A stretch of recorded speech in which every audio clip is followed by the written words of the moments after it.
तो देश भर में कोरोना के संक्रमित लोगों की संख्या लगातार बढ़ती जा रही है और अब यह आंकड़ा अब तक कोरोना के 533 मरीज जो ठीक भी हो चुके हैं। यह आंकड़ा लगातार बढ़ रहा है। दिल्ली में जो संक्रमित मरीज हैं उनका आंकड़ा भी बढ़ रहा है।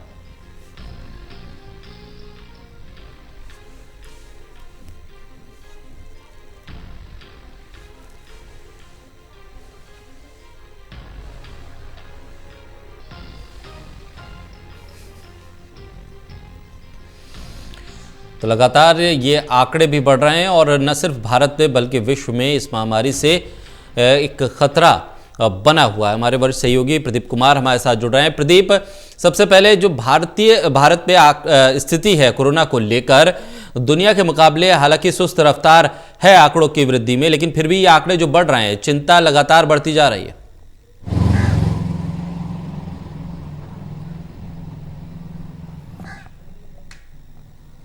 देखिए, बिल्कुल लॉकडाउन लगा हुआ है देश में और जिस तरीके से हॉट स्पॉट की पहचान की गई है वहाँ पर ख़ास तौर से जो कड़ी निगरानी और सील किया गया इलाकों को, इसकी वजह से भी अब आंकड़ों में कमी आएगी, ये उम्मीद सरकार कर रही है। जो दूसरा प्रयास सरकार ने किया है कि संक्रमित मामलों की पहचान के लिए उन्होंने टेस्ट की संख्या बढ़ा दी है और यही सबसे कारगर तरीका भी है। लिहाजा लगातार निगरानी की जा रही है आंकड़ों की और जो अलग अलग क्षेत्र विशेष हैं जहां हॉटस्पॉट बनाए गए हैं, जिन इलाकों को सील किया गया है, वहां पर जो पहचान किया जाए और उसमें जो चैन है, जो व्यक्ति विशेष एक दूसरे के संपर्क में आए हैं, उनको लेकर भी वो लगातार आंकड़ा जुटा रहे हैं। लेकिन अभी तक जो है कोई बड़ी राहत नहीं मिली है। जिस तरीके से आज भी जो ताज़ा आंकड़ा आया है तो ये चौंकाता है और कहीं ना कहीं ये बताता है कि अभी भी संख्या बढ़ रही है। तो ऐसे में बहुत तेज़ी के साथ काम करने की ज़रूरत है और जिस तरीके से अब दिखाई दे रहा है इस पूरे मामले को लेकर, वो सीधे तौर पर ये है कि पूरे प्रयास इस बात को लेकर हैं कि जो संक्रमण की तादाद है और जो टेस्ट की संख्या उसको बढ़ाकर संक्रमित की चैन की जो कोशिश होती है कोरोना वायरस की जिस तरीके से फैलता है उसको रोका जा सके। लेकिन इस बीच ये जरूर है कि जो संयुक्त राष्ट्र सुरक्षा परिषद की बैठक देर रात हुई है, यानी सीधे तौर पर कहें डोमिनिक रिपब्लिक की ओर से अप्रैल माह की वो अध्यक्षता कर रहे थे, उसमें चीन और अमेरिका आमने सामने दिखाई दिए हैं।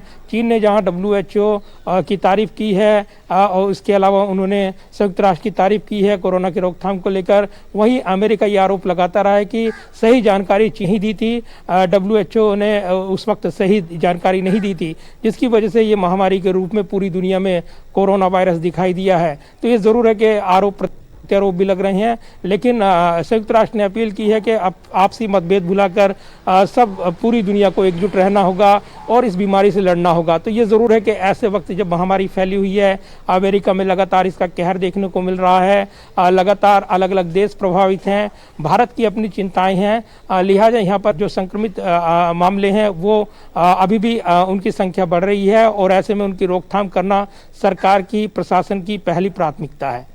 बिल्कुल प्रदीप, जिस तरह से UN में जिसका जिक्र आपने किया, WHO पर गंभीर आरोप अमेरिका की तरफ से लगाए गए, लेकिन WHO ने भी जिस तरह से पलटवार किया है, जो जवाब दिया है, वो शायद इतिहास में पहली बार इस तरह से WHO ने किसी चीज़ को लेकर रिटेलिएट किया है, जवाब दिया है। विश्व इस जो परिदृश्य है पूरी दुनिया के अगर आंकड़ों को देखें तो अमेरिका अब और इटली इस वक्त चीन के बाद सबसे ज़्यादा प्रभावित राष्ट्र नज़र आ रहे हैं और वहाँ जो स्थिति है वो लगातार उस पर भी सभी की नज़रें हैं। लेकिन उन तमाम चीज़ों से सीख लेते हुए भारत ने बहुत पहले ही तमाम कदम उठाना शुरू किए हैं और यही नतीजा है कि भारत में उस गति से आंकड़े नहीं बढ़े।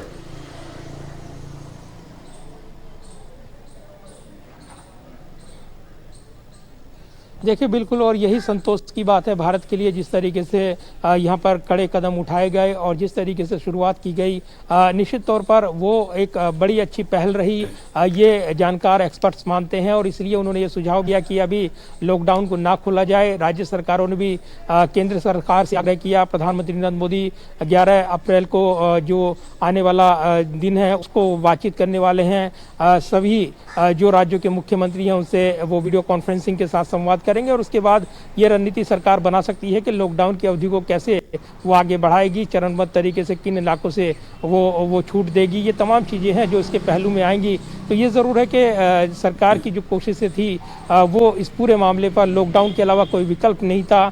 लिहाजा कोरोना के चलते जिन देशों ने इसको हल्के में लिया, आज वो उसका कहर झेल रहे हैं। अमेरिका जैसा बड़ा देश जिस तरीके से हर रोज मौत का आंकड़ा वहां बढ़ रहा है, तो ये लापरवाही उनकी रही है, ये कहा जा रहा है। और जिस तरीके से आरोप प्रत्यारोप अब लगाए जा रहे हैं, चीन ने सही जानकारी नहीं दी, WHO ने सही समय पर आगे नहीं किया।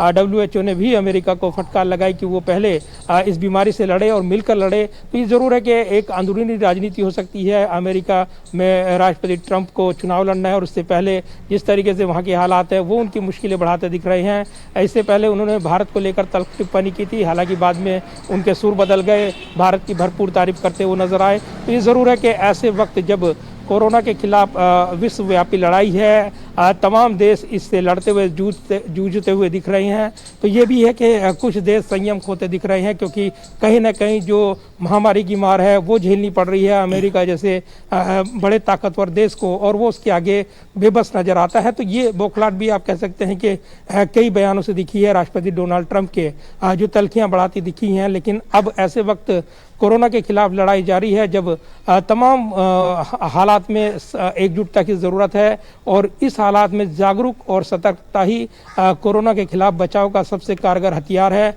लिहाजा इसका कहा जा रहा है कि इसका प्रचार प्रसार किया जाए, और इससे बचाव के तरीकों को लेकर भी सरकार लगातार आगाह कर रही है। देश के हालात की बात करें तो निश्चित तौर पर कोरोना को काबू में करने के लिए हर संभव प्रयास किए जा रहे हैं, हर इक्विपमेंट को मुहैया कराने की कोशिश सरकार की ओर से हो रही है, ऐसे वक्त जब चुनौती बढ़ी हुई है।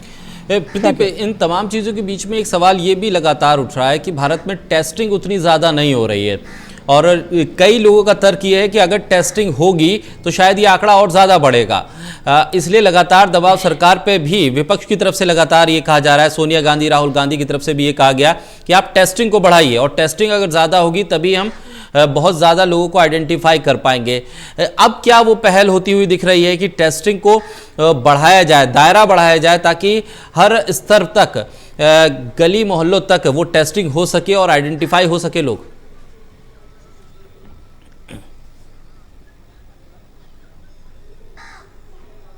बिल्कुल शाकिर, और इसके अलावा कोई चारा नहीं है ऐसे हालात में जब कोरोना के खिलाफ लड़ाई है। और हमने देखा है, उदाहरण के तौर पर ताइवान का जिक्र करना चाहूँगा। जिस तरीके से उसने दुनिया भर में मिसाल कायम की है, उसने पहले से ही तैयारियां शुरू कर दी थी। जैसे चीन के वुहान की भनक लगी थी, वहीं से एयरपोर्ट्स पर उसने वहाँ पर स्क्रीनिंग शुरू कर दी थी, और आज वो ताइवान में कोरोना की जो कोरोना मुक्त है तो वो की वजह से है, जिस वजह से ताइवान की कोशिशें थी। हमने देखा है, भीलवाड़ा का उदाहरण दिया जा रहा है, जिस तरीके से राजस्थान का भीलवाड़ा कोरोना संक्रमित था, अभी वहाँ जितने कोरोना पॉजिटिव केस थे वो निगेटिव हो गए हैं, उनकी देखभाल हुई है, और उसके बाद वहाँ पर लगातार टेस्ट किए गए, उनके साइकिल में चैन थी वो तोड़ी गई है। इसके अलावा पुणे मॉडल का उदाहरण दिया जा रहा है। तो अपने स्तर पर कुछ बहुत अच्छे जगह प्रशासन ने अच्छे काम किए हैं, लेकिन जिस तरीके से जो हालात अलग अलग राज्यों से निकल कर आ रहे हैं, आज भी अलग अलग प्रदेशों से जो केस आए हैं, तो ये जरूर है कि चुनौती बढ़ी हुई है। और सिर्फ यहाँ पर लोगों को घरों में रहना है, जागरूक रहना है और इस बीमारी से लड़ना है। इसके अलावा टेस्टिंग पर जोर दे रही है सरकार। ICMR भी ये कह रहा है कि उसने लगातार टेस्ट की संख्या बढ़ाई है, प्राइवेट लैब्स ये काम कर रही हैं, और हर टेस्ट को अब मुफ्त किया गया है, ये भी कहा गया है। तो ये ज़रूर है कि ऐसे वक्त जब चुनौतियां बढ़ी हुई हैं, केवल बचाव ही कारगर तरीका है, और चैन को ढूंढने के लिए हर संक्रमित व्यक्ति के संपर्क में आने वाले लोगों का रिकॉर्ड खंगाला जा रहा है, ताकि उनको समय पर इलाज मिल सके। दिल्ली में जिस तरीके से पहल शुरू हुई है, उसमें खास तौर से संक्रमित इलाकों में जो सील किए गए हैं, वहाँ पर वो लगातार निगरानी कर रहे हैं और लगातार आंकड़े जुटा रहे हैं, संक्रमण के केस न बढ़ने पाए उनकी जांच पड़ताल कर रहे हैं। एक बड़ा आंकड़ा ये भी है शाकिर, जो देश में जो जिस तरीके से संक्रमण के मामले दिखे हैं, डॉक्टरों ने कई बातें कही हैं इस बारे में, और ये भी कहा है कि ऐसे कई केस उनके सामने आए हैं जिसमें ये नहीं मालूम था कि व्यक्ति विशेष को कोरोना है, लेकिन उसने आगे कोरोना दे दिया और उसकी वजह से दूसरा व्यक्ति वो बीमार हो गया, तो उसको उसमें लक्षण नहीं दिखाई दिए। तो ये भी केस देखने को मिले हैं भारत जैसे देश में, जो कि कोरोना का जो अलग अलग देश में जो जिस तरीके से रुख दिखाई दिया है कोरोना का, वो बदला हुआ दिखा है। तो भारत में ये बदलाव दिखाई दे रहा है। ऐसे में चिंताएं तो निश्चित तौर पर बढ़ेंगी और ऐसे में कोई भी इसको हल में ना ले, क्योंकि कोरोना एक बड़ी बीमारी के तौर पर, महामारी के तौर पर दुनिया भर में अपना कहर ढा रहा है। भारत को भी सतर्क रहना है और उसकी कोशिशें सरकार ने पहले ही कर दी थी, ये कहा गया। और जिस तरीके से अब कोशिशें लगातार चल रही हैं, ये भी दिखाई दे रहा है लॉकडाउन की अवधि बढ़ाई जा सकती है। सरकार ने साफ संकेत दिए हैं, क्योंकि ऐसे हालात में लगता नहीं है कि इसके अलावा कोई विकल्प सरकार के पास है या किसी भी दुनिया की सरकार के पास है। जी, बहुत शुक्रिया प्रदीप तमाम जानकारी के लिए।